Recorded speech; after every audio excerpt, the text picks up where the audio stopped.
વચનામૃત મધ્ય પ્રકરણનું બીજું ચાલે છે. પહેલાંમાં મહારાજે મોહની વાત કરી અને મોહ ટાળિયાની વાત કરી. આજે જેઠ સુદ દસમ છે, સોમવાર છે, તારીખ 25/5/2026 વર્ષ છે.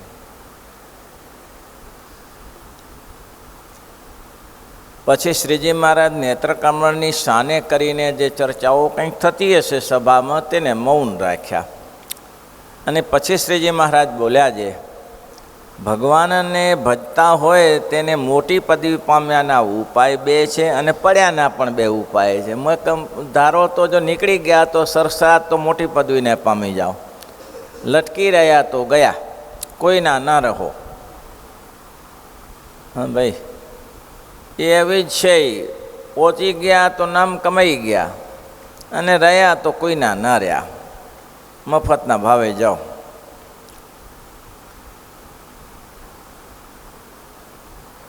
અને એમ કહીને પછી જે એક તો રસિક માર્ગે કરીને ભગવાનની ભક્તિ કરવી અને બીજો આત્મજ્ઞાનનો માર્ગ, એ મોટા પામ્યાના પણ માર્ગ છે અને પડ્યાના પણ માર્ગ છે. તેમાં રસિક માર્ગે કરીને તો હજારો ને લાખો પડી ગયા છે, ભગવાનને તો કોઈક જ પામ્યો હશે.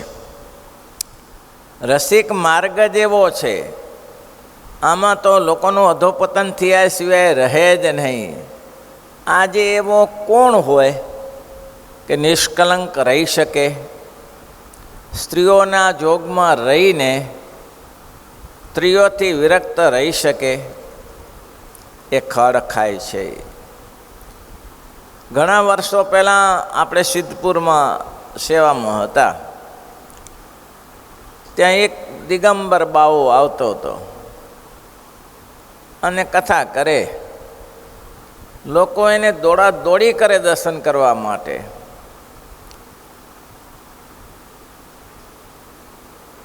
દોડા દોડી કરે, જગ્યા ન મળે અને એવી મોટી ભાગવતની વાતો કરે, કથા બ્રહ્મજ્ઞાનની વાતો કરે. લોકો કે વાહ વાહ બાબાજી, વ્યા ક્યાં વાત કરી. એટલે એક બે જણા આવ્યા, મને કે તમે હું કથા કરો? કથા તો બાબાજી કરે છે.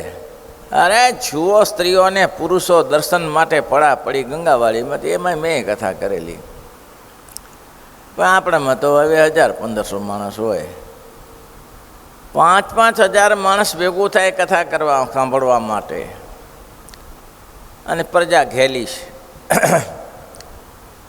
પછી આવા બાવો આ તો કે બાવા તો બહુ સમર્થ છે, દીકરીઓને સેવામાં મૂકે બાવાને, એને નવડાવે ને એને જમાડે ને આ બધું હલાડો કરે તો શું થાય કયો?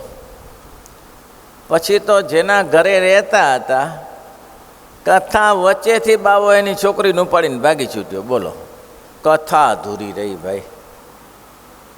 આ થાય છે રસિક માર્ગે કરીને. આ બધું કરવા યોગ્ય નથી. અને મહારાજ કે રસિક માર્ગે કરીને તો હજારો ને લાખો પડી ગયા છે અને ભગવાનને તો કોઈક જ પામ્યો હશે. એવા તો સિદ્ધ દશા સુખદેવજી જેવા કોઈક હોય કે દિગંબર રહી શકે, કોઈ માન અપમાન કરે તેને કંઈ લેવા દેવા નહીં. એ તો એકાંત હોય. એવા તો ભાઈ ભગવાનના એકાંતિક ભક્તો હોય કે ગમે તેવી આંટી ઘૂંટી આવી જાય પણ કોઈ દિવસે ફસાય નહીં, નિર્મોહી રહે, જળકમળવર્ત રહે. તો મહારાજ કહેતા કે આ બ્રહ્માનંદ સ્વામી છે એ નૈષ્ઠિક બ્રહ્મચારી છે. કેમ તો કે સ્ત્રી પુરુષનો સંકલ્પ જ. શ્રીજી મહારાજના વખતમાં તો આવું ઘણું બનતું હતું. કેમ તો કે શ્રીજી મહારાજે એક ફેરા સંતોને કહ્યું કે તમે તો જળભરત જેવા છો, તમે તો ઋષભદેવ જેવા છો, તમે તો મોટા મોટા જોગીઓ જેવા છો. બ્રહ્માનંદ સ્વામી કે મહારાજ રહેવા દો આ બધું બોલવાનું. કે મહારાજ કે કેમ? છો ને કહીએ છીએ ને. એ પૂર્ણાનંદ પછી ગ્રસ્તાશ્રમમાં આવી જાય પણ નિષ્ઠા એના બાપની, ભગવાન પુરુષોત્તમ નારાયણની કોઈ જગ્યાએ બંધન ના થાય. માર્ગ છે એમાં હજારો પડ્યા છે, માટે રસિક માર્ગે હજારો ને લાખો પડી ગયા છે અને ભગવાનને તો કોઈક પામ્યો હશે. અને મોટા મોટા આચાર્ય થયા, તેણે પણ રસિક માર્ગે કરીને ભક્તિ કરાવી છે, પણ તેમાંય બગાડ ઘણાનો થયો છે. મોટા મોટા આચાર્ય થયા એટલે વલ્ભાચાર્ય કહે એ બુદ્ધિની વાત નથી. મોટા મોટા આચાર્ય એનો તો નિષ્કામ ધર્મની સ્થાપના કરી છે. વલ્ભાચાર્ય છે, તે નિંબાર્ક છે, કે તો બધા રામાનુજાચાર્ય છે, શંકરાચાર્ય છે, એ તો બધા અલિપ્ત હતા. એને તો આ જગતની સાથે કાંઈ લેવા દેવા નહોતું.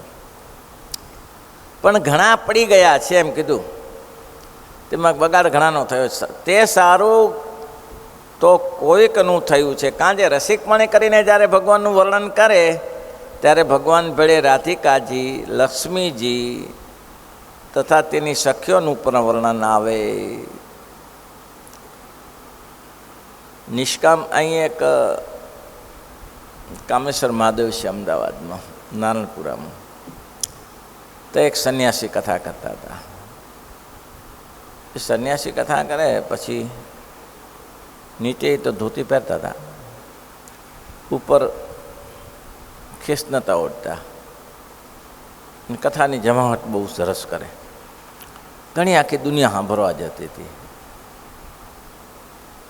પણ લોકો કે આ શું કરવા, વાસસી એમ લખ્યું છે, દો વસ્ત્ર પહેરવા, જાતિ પણ સંન્યાસીને ગાડી રાખીને શા માટે કથા કરી હતી. પછી એમાં સંતોએ ઘણા જ હતા. એક સંત બહુ નિષ્ણાત હતા કે આ લંપટ માણસ છે, અરે શું સ્વામી બોલશો ધોકા લેશે લોકો, આ બીજું કરી જ ન શકે. તેમાં એના બાપુજી આવ્યા ને આખા ગામમાં વરઘોડો કાઢ્યો એના પિતા. આ થયો સંન્યાસી, એના બાપુજીનું સન્માન કર્યું ને આખા ગામમાં વરઘોડો કાઢ્યો ને આના પુત્ર આવા સુંદર છે ને આવો સુંદર કથાકાર છે ને એવું.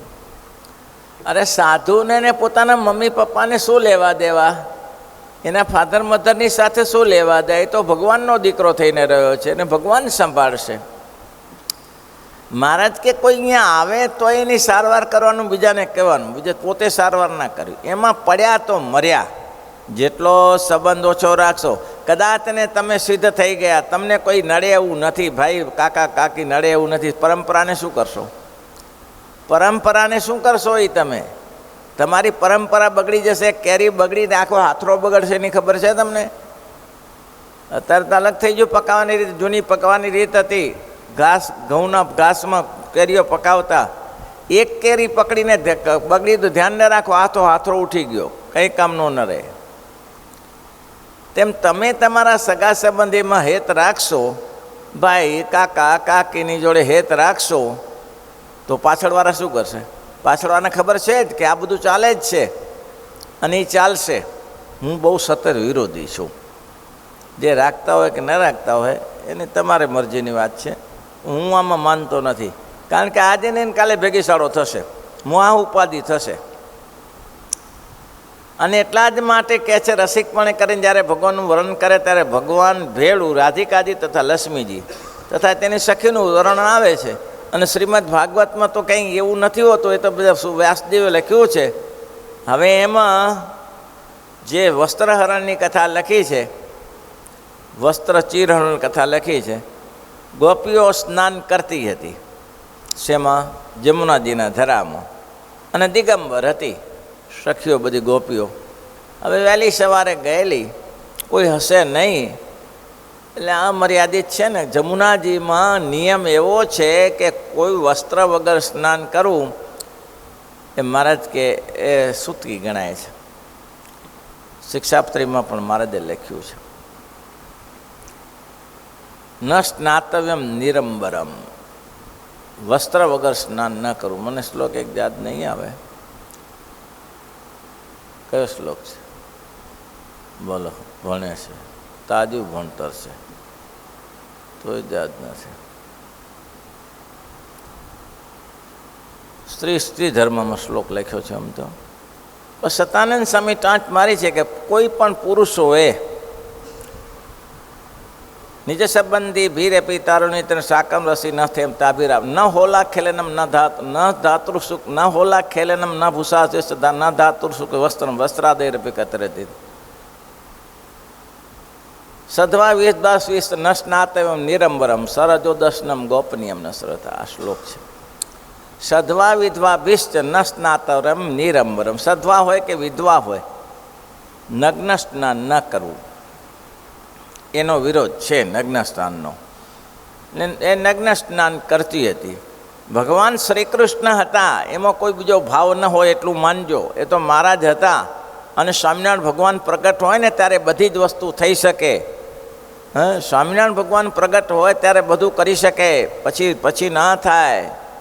પેલા મોકા ખાચરને ગયા વાંક્યા મને એકાદશીના દિવસે મહારાજે લાડુ દાળ ભાત જમાડ્યા, એ મહારાજના વખતમાં થાય, પછી અત્યારે ના થાય. કસડીબાને ત્યાં ગયા મહેસાણામાં ને સવારે ખીચડી નાય વગર જમાડી, પ્રગટ પુરુષોત્તમ હોય ત્યારે થાય, પછી ના થાય, પછી શક્ય નથી. ભગવાન હોય ને ત્યારે બધું થઈ શકે અને બધું કરી શકે. આ અમદાવાદમાં હનુમાનજીનું મંદિર છે, એની આગળ લીમડો હતો, લીમડાની જે સભા થઈ, આખી સાંખ્યોગી બહેનો ઘણી બધી 350 આવી હતી, બ્રાહ્મણ બહેનો અને સાંખ્યયોગી બહેનો બધી જમવા બેઠી. અને એને કહ્યું કે મહારાજ, આપ તો કોઈને સંતોને ને ભક્તોને પીરસો છો, પણ બહેનોને પીરસતા નથી. આજે બધી ત્યાગી બહેનો અમે છીએ, અને અમારી ઈચ્છા છે કે આપણા હાથે ભોજન થાય, પ્રસાદ મળે. સ્વામિનારાયણ ભગવાન કે સારું.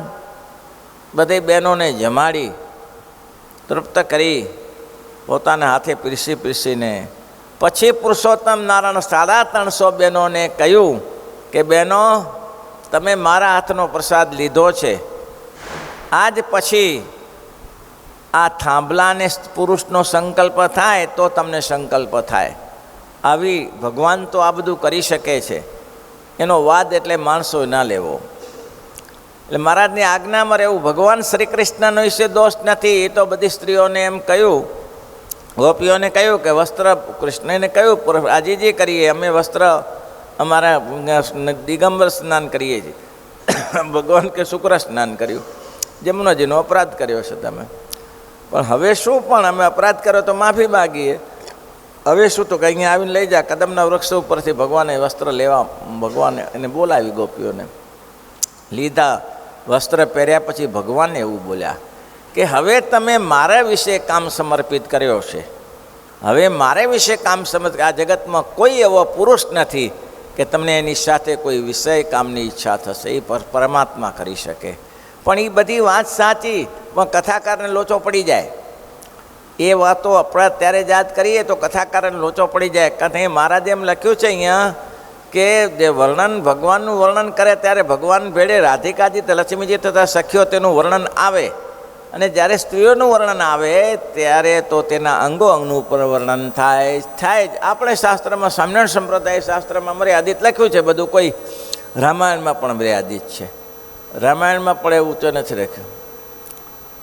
પાર્વતીજીના અને શિવજીના લગ્ન થયા ત્યારે શિવનું મોટું વર્ણન કર્યું કે મુંડની માળા ધારણ કરીને, સાપના ઘરેણા ધારણ કર્યા, અને ચરમાબર પહેર્યું, ને માથે મુંડનો મુગટ ધારણ કર્યો, ને આ બધું લખ્યું. પણ જ્યારે માતાજીને જ્યારે સભામાં લેવામાં આવ્યા ત્યારે કહ્યું સર્વરૂપ ખાની વખાણી ન દેવી. તરત કંઈ કાપી નાખ્યું, સર્વરૂપની ખાણ. માતાજી કેવા હતા તો કે સર્વરૂપને કોઈ વર્ણન નહીં. તુલસીદાસજીએ કોઈ વર્ણન નહીં કે માતાના ચરણમાં શું હતું, કે વસ્ત્ર કેવા હતા, પરિધાન હતું કે ના. પૂરી મર્યાદા તુલસીદાસજીને. સર્વરૂપ ખાની નિધાની પાણી, પતી ગયું. સર્વરૂપની ખાણ છે માતાજી, બસ લગ્નનું કામ. એ શાસ્ત્રમાં જે વ્યાસમુનિએ જે સમયે લખ્યું હશે તે સમયે એ સતયોગ હશે, જે હોય તે અંગનું વર્ણન થાય ત્યારે વર્ણનના કરનારાનું મન નિર્વિકાર કેમ રહે? મન નિર્વિકાર રહે નહીં. તો તેના અંગોનું વર્ણન થાય ત્યારે વર્ણન કરનારાનું મન નિર્વિકાર કેમ રહે? અને ઇન્દ્રિયો તો જે ઇન્દ્રિયો એ જ સ્વભાવ છે, જે સારો વિષય હોય તે ઉપર પ્રીતિ થાય. અને રાધિકાજી, લક્ષ્મીજી જે તેના જેવું ત્રિલોકીમાં કોનું સ્ત્રીનું રૂપ હોય, જે એના જેવી કોની બોલી મીઠી ન હોય, અને મીઠી હોય, અને એના દેહની સુગંધ પણ અતિશય હોય. માટે એના ઉપર દેખીને અથવા સાંભળીને કયા પ્રકારે મોહ ન થાય? ભલભલાને મોહ થાય. ગ્રસ્તાશ્રમી છે, ગ્રસ્તાશ્રમી એને પોતાની પત્ની હોય એમાં આસક્તિ હોય, આસક્તિ મર્યાદા મૂકે એટલે મોહના રૂપમાં આવી જાય. આસક્તિ મર્યાદા મૂકે એટલે મોહના રૂપમાં આવી જાય. એ પત્ની સાથેનો વ્યવહાર થતો હોય એ ગ્રસ્ત ધર્મનો વ્યવહાર છે. પણ કોઈ જુવાનીઓ એ પત્નીના ખંભા ઉપર હાથ મૂકીને જાહેરમાં ચાલતો હોય તો એ મોહ કહેવાય, એને પ્રેમ ના કહેવાય, એને મોહ કહેવાય. રસ્તામાં ચાલ્યો જાય તો પત્નીના ખંભા, પત્ની એની જ છે, પણ અતિશય જ્યારે ગાઢ સ્નેહ થાય ત્યારે એનો મોહ થઈ જાય. એક કુટુંબનો દૃષ્ટાંત સારું આપ્યું હતું, વર્ષો પહેલાંની વાત છે, આ બનેલી વાત છે, અમદાવાદની જ છે. એક બેનના પતિનું મૃત્યુ થયું. હવે ત્યારે એને બાળક બહુ નાનો હતો અને આવું થતું હોય છે, નાની ઉંમરમાં એની પતિનું મૃત્યુ થઈ ગયું. એ બેન બિચારી વિધવા, એટલે ઘર વાસીદ પોસ્ત કરીને છોકરાને મોટો કરે. હવે એને તો બીજું પાક આવું ઘણું બને છે, એકની વાત નથી હોતી, આમાં ઘણા ગ્રસ્તાશ્રમમાં બને છે. પતિદેવ ચાલ્યા ગયા પછી પોષણ ક્યાંથી કરવું? એટલે કચરા પોતા કરે ને, વાસીદું વાળે ને, આ કરે ને, વાસણ ઘસે ને, કોઈને રસોઈ બનાવી દે ને, એમાંથી બધું ગુજરાન ચલાવે. ધીમે ધીમે ધીમે ધીમે ધીમે છોકરો મોટો થયો, ભણાવે પણ ખૂબ સારું ભણાવે. ગમે તેમ બિચારી બેન અહીંથી અહીં જાય ને, અહીંથી અહીં જાય, રાત્રે જાય ને દિવસે જાય, છોકરાને મોટો કરવો. અને છોકરો મોટો કરવો છે નહીં, અને ભણીને તૈયાર કરાવવો છે. ભણીને તૈયાર થશે તો જ કામ થશે, તો જ મારું પોષણ કરશે. હવે છોકરો ભણ્યો, સારું ભણ્યો, નોકરી પણ સારી મળી ગઈ છોકરાને નોકરી પણ સારી મળી ગઈ અને લગ્ન કરાવી દીધા. હવે એ લગ્ન ધામધૂમ બેન બિચારી પોતાની પાસે જે કંઈ આથી સંપત્તિ હશે ભેગી કરી હશે એનાથી ધામધૂમ લગ્ન કરાવી દીધા. ચાલ્યો 2 મહિના 4 મહિના 5 મહિના, છોકરીએ ભણેલી મળી ગઈ, ઘરે સારું મળી ગયું, બધું સારું. ધીમે ધીમે ગાડું ચાલ્યું. 5-6 મહિના થયા ને પછી એના પતિને કહે, આપણે એવું બધું ફાવે નહીં હો. કેમ? તો કે આ મમ્મી દરરોજ દખલગીરી કરે, આપણે ભણેલા ગણેલા હોઈએ, મમ્મી ભણેલી ન હોય, એને આવું બધું ખબર ના પડે અને વારઘડી ટકટક કરે, એમાં ક્યાંથી ફાવે આપણે? બોલો કે શું કરીશું? ગમે તે કરવું પડે, રસ્તો કાઢવો પડે એનો, બાકી મને નહીં ફાવે, આમાં મને નહીં ફાવે. હવે છોકરો શું કરે ત્યારે હવે એની મમ્મી પાસે ગયો, મમ્મી સાંભળો, આમાં એવું છે ને, આપણે સાથે રહીએ છીએ પણ હવે અત્યારનો સમય છે, તમારા વિચારો બધા પુરાતની હોય, આજની સ્ત્રીઓના વિચારો બધા આધુનિક હોય, એટલે અનુકૂળ ના આવે એમ. તો શું કરાય? શું કરવામાં એવું છે, તમે વિધવા છો, બોલો, છોકરો કહે છે તમે વિધવા છો, અને આમ તો નિયમ પ્રમાણે વિધવાનું મોઢું જોવાય નહીં. લે, વિધવાનું મોઢું ના જોવાય એટલે અપશુકન ગણાય. હવે એની માને કેવું થયું હશે? જેને પેટે પથ્થર બાંધીને છોકરાને મોટો કર્યો, આવું જીવનમાં થાય છે. અને એટલે માટે લોકો, અને સારા માણસો પણ છે, મેં ઘણાને એવા જોયા છે કે મમ્મી પપ્પાને એવી સેવા કરાતા હોય છે. આ વિટલેસનું આપણે પંઢરપુરનું થયું છે, એની માતા પિતાની સેવાથી, મા બાપની સેવા કરવાથી ભગવાન મળે, સંપત્તિ મળે, બધું મળે, પણ કરવી નથી લોકોની સેવા. કેના કારણે? પત્નીને કારણે. એ પત્નીને કારણે મેં કીધું કે જ્યારે એની સાથે આસક્તિ હોય ત્યાં સુધી પહોંચાય, પણ મોહ થઈ જાય પછી, આને મોહ થઈ ગયો કહેવાય. આસક્તિ, હવે એને ખબર છે કે મારી મા જશે ક્યાં, મારી મમ્મીને ક્યાં મૂકવી, હવે એને આસક્તિ કહેવાય. હવે આનું નિવારણ શું? એની મમ્મી કહે, ભાઈ હું ક્યાં જાઉં, તને અપશુકન થાય છે તો તું મારું મોઢું જોઈને તો મોટો થયો છો, મારું મોઢું જોઈને તું ભણ્યો છો, અને મારું મોઢું જોઈને તને નોકરી મળી છે, અને મારું મોઢું જોઈને તને છોકરી મળી છે. તે મોઢું જોતો જ આવ્યો છો ને, ક્યાં બંધ રહ્યું છે?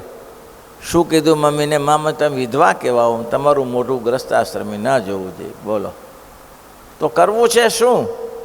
તો કે બાપા અહીંયા કને વૃદ્ધાશ્રમ છે, સારી વ્યવસ્થા છે, એ બધી મેં વ્યવસ્થા કરી દીધી છે. શરમ છે? મર્યાદા મૂકી દે. મોહ છે ને મર્યાદા મૂકી દે. ધૃતરાષ્ટ્રને ખબર હતી ને કે આ પાંડુના પુત્ર છે, એટલે ભલે સત્તા ના આપી હતો કંઈ નહીં, પણ સાથે રાખ્યા હતો. પણ મોહ અંધ કરી દે. અંધ તો હતો જ, પણ અંધ થઈ જાય. મોહને કારણે બીજી કંઈ સૂજે નહીં એને. કુંતી વિધવા પાંડુ ગયા પછી 14 વર્ષ સુધી જંગલમાં, કેટલા વર્ષ સુધી જંગલમાં ભટકે, ભીખ માગી ખાય. સામર્થ્ય હોવા કેટલા વર્ષો લાક્ષા ઘરમાં બાળી નાખવાનો પ્રયત્ન કરે. લાક્ષા ઘરમાં બાળી નાખ, કેટલાક પાણીમાં નાખી દે, ભીમને ડૂબાડી દે. આ મોહ નહીં તે શું, અને મોહ કહેવાય. અને છેલ્લે તમે જુઓ 100 કૌરવો મરી ગયા. 100 કૌરવોનું પતન થઈ ગયું ને મરી ગયા. ઊંધે માર્ગે ચાલે મરી જાય, એનું પતા ના જોઈએ. છતાં હજી ધૃતરાષ્ટ્ર યુધિષ્ઠિરને તે પ્રેમથી રૂમમાં રહે છે અને એનું હાથનું બનાવેલું જમે છે. આનું નામ મોહ નહીં તે શું?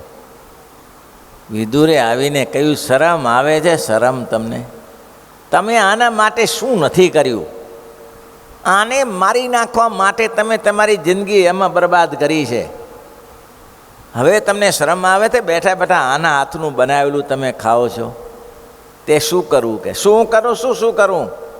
સંન્યાસ લઈ લો, વાનપ્રસ્થ સ્વીકારીને ચાલી જાઓ જંગલમાં, ચલો મારી સાથે. અને ગાંધારીને બેને પોતે લઈને સંન્યાસ લેવડાવ્યો. આ મોહ છે. આટલું બધું અધોપતન થયું, જેના માટે કંઈ બાકી રાખ્યું નથી. વસ્ત્રહરણ જેવી લીલામાં દોહો બેઠો હતો, અને છતાંય મારો દુર્યોધન, એનું નામ મોહ છે. એટલે મહારાજ કે આ મોહ ટળે નહીં. અને એને વિચાર નહીં આવ્યો કે આ વૃદ્ધાને આટલે કોઈ મા બા એને કોઈ છે નહીં, તને આટલી મહેનત કરીને તને આટલે સુધી પહોંચાડ્યો, સારી નોકરી સુધી પહોંચાડ્યો, ભણાવ્યો ગણાવ્યો, અને હવે વૃદ્ધાશ્રમ હાથ પકડીને મૂકી આવ્યો. એને શરમ નહીં આવ્યો? એને બીજાને વૃદ્ધાશ્રમમાં જોનારાને એમ નહીં થયું હોય કે હા ગજબ કેર કરી નાખ્યો, અને કેર વર્તાવ્યું ને? આનું નામ મોહ છે. મહારાજ કે મોહ થયા વગર રહે જ નહીં. જ્યાં સુધી આસક્તિ હોય, વાર ઘડી મોહ કેમ થઈ જાય? તો કે વાર ઘડી કથાકારો કથા કરતા હોય અને પછી વાર ઘડી આ સામાન્ય મોડલ જોયા કરતા હોય તો શું થાય? મોહ જ થાય ને. શું થાય? શક્ય હોય ત્યાં સુધી મોટી કથા કરો કે નાની કથા કરો, બહેનોને સ્થાન આપવાનું એમ નહીં, પણ મર્યાદામાં સ્થાન આપવાનું. મર્યાદા મૂકીને સ્થાન નહીં આપવાનું. આપણી મર્યાદા, સંતોની મર્યાદા જાળવી રાખવી પડે, તો જ સુખિયા થવાય. આમ એનું મોઢું દેખાતું હોય ને એને સામે જોતા કથા કરીએ તો પછી એમાં ભલીવાર ના આવે. એટલું ધ્યાન રાખવા જેવું છે ભાઈ. એટલે મહારાજે બહુ સરસ વાત કરી. મહારાજ કે આમાં તો મોહ થયા સિવાય રહે જ નહીં ભાઈ. મોહ થાય ને થાય. ઘણીવાર ઉપાધિ, મર્યાદા, જ્યારે મોહ થાય ને ત્યારે બધું ભૂલી જાય. એક દાદા આવ્યા હતા, વાત કરતા હતા કે સ્વામી, મારી સારી ડ્યુટી હતી, ધંધો નોકરી સારી હતી, પછી હું નિવૃત્ત થયો અને અત્યારે છોકરો મારો એક જ છે, અને આ વસ્તુ બનેલી જ હતી. એ તો થોડા દિવસની હતી. છોકરો મારો નિવૃત્ત થયો, હું નિવૃત્ત થયો છું. મારું થોડું ઘણું પેન્શન આવે છે, એમાંથી ઘર ચાલે છે, એને હું મારું ચલાવું છું. મારી પાસે મારી બચત મૂડી 9 લાખ રૂપિયા હતી. છોકરો ધોકા મારીને લઈ લીધી. મર્યા પછી તો નહીં જતી ને. છોકરાએ ધોકા મારીને 9 લાખ રૂપિયા મારી પાસે લઈ લીધા. તોડી નાખ્યો મને પૈસા માટે કરી. હવે મૂડી તો ગઈ, મારી પાસે એટલી બચત હતી. થોડો સમય થયો આ વાતને. પછી મને શું કે બાપા, ઘરમાં રહેવું હોય ને ખાવું પીવું હોય ને, એનું પેન્શન આવતું હતું ને. તમારે ઘરમાં રહેવું હોય ને ખાવું પીવું હોય તો મારે 2000 રૂપિયા ખાવાની વીસી ભરવી પડશે. 2000 રૂપિયા ખાવાની વીસી ભરવી પડશે. કેવો ડાયો કહેવાય બોલો? આ પત્નીમાં મોહ નહીં તો શું ત્યારે? આજે સમાજ લોકો સાંભળે તો એને કાંઈક તો આચરણમાં આવવું જોઈએ કે ના, મમ્મી પપ્પાની આવી હાલત ન હોય, એના બાપની પાસેથી એવા પૈસા આવા ઘણાય છે, અહીંયા છે, આપણે જોઈએ છીએ. પણ શું એને નકટાઓને કોણ કે નાકકાન છે? નકટાઓને કે કોણ એને કે આ તમને કરાય કે નહીં? આનું નામ મોહ છે.